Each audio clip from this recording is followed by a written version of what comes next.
TIFU by being investigated by the FBI for doing my job. This happened about a decade ago, and I'm finally comfortable sharing this anonymously to the public. Dr. I was tasked with researching a subject for my government job, and asked some questions online that led to me being investigated and eventually interrogated as a potential terrorist by the FBI and ISIS.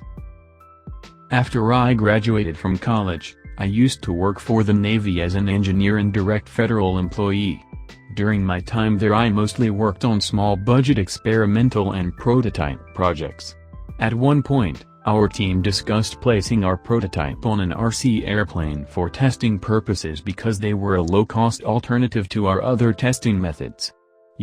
Try to save the government money. No one on my team had much experience with RC planes, but I had a little experience with multirotors from a college senior project. I gladly volunteered to research the subject as it sounded interesting. Initially, I used Google to find some RC planes what would meet our requirements. Unfortunately, most RC planes at the time were sold as a frame, and required you to choose an engine, propeller, batteries and other components that affect the capabilities of the airplane. The best place to find information about these planes was on online forums. Each model of airplane often had its own thread with hobbyists discussing the various configurations and performance characteristics of the plane.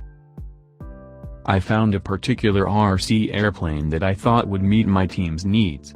I hopped on the forum and innocently asked how much weight the plane could carry and how fast it could go. At first, I received some genuine responses until someone said, "Wait a minute, why are you asking?" I panicked. I baked up some excuse of why I couldn't respond because I was under an NDA, technically true. Several forum members accused me of ruining the hobby and the thread devolved into personal attacks. I privately messaged two of the most vocal users who were certain I was a terrorist to let them know I worked for the Navy, and wasn't a terrorist. One user believed me, one called me a liar. I ultimately decided it was time to cut my losses and deleted my account from the forum. We ended up not using RC planes at the time and I thought that was that. I put it out of my mind. About 4 months later, I received a call at 4:30 p.m. from someone I will refer to as Special Agent Smith with ISIS. On the phone, Special Agent Smith asked if I could come visit him at his office right then. My job, at the time, was legally required to be a 9-5.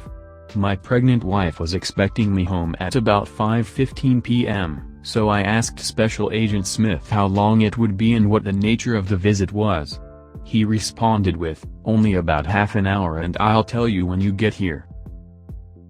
I sent my wife a quick text that I'd be a little late getting home, and headed over to the ISIS office.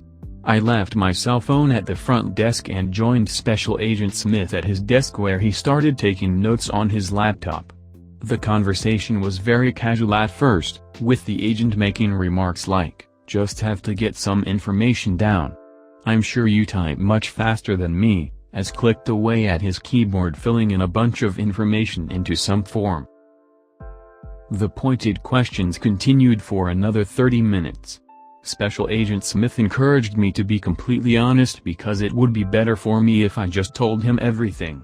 After the questioning was complete, and just as fast as the interrogation had become aggressive, Special Agent Smith relaxed and told me, "I already talked to your bosses, so I knew you weren't a terrorist.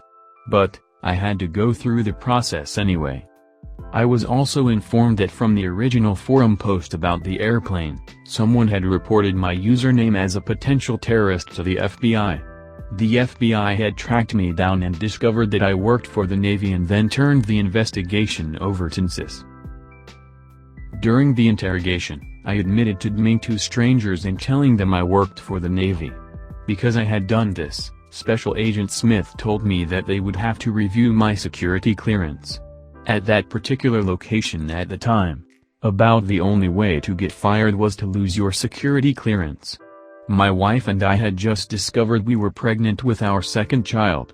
Our first child left my wife extremely ill, and we had initially suspected she was pregnant because she was beginning to get sick again.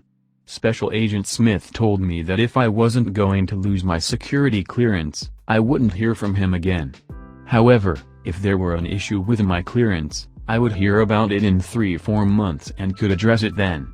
Special Agent Smith also instructed me to keep quiet about the incident and questioning and sent me on my way. By the time I left the NSYS office, my wife was panicking. I had disappeared off the face of the planet for a couple of hours and was not answering my cell phone. I returned home, and broke down in tears while I tried to explain to my poor, panicked wife what had happened. My wife and I anxiously waited for news about my clearance, trying not to tell anybody about what was happening out of fear of facing some sort of additional punishment. My wife's health continued to deteriorate with the pregnancy that almost ended her life. Even after 4 months had passed, we still felt it hovering over us for quite some time. Through all of this, my bosses found the incident quite humorous. One of them laughingly told a group shortly after the questioning. They asked me if I would be surprised if nothing to the air flew a plane into a building tomorrow. I told them nothing to the air was as American as apple pie. While he told the group of his experience, I just cringed, fearing retribution from NSYS and feeling extremely embarrassed for fucking up in the first place. After a couple of years, my wife and I saw the humor in the situation and have been able to laugh about the experience since.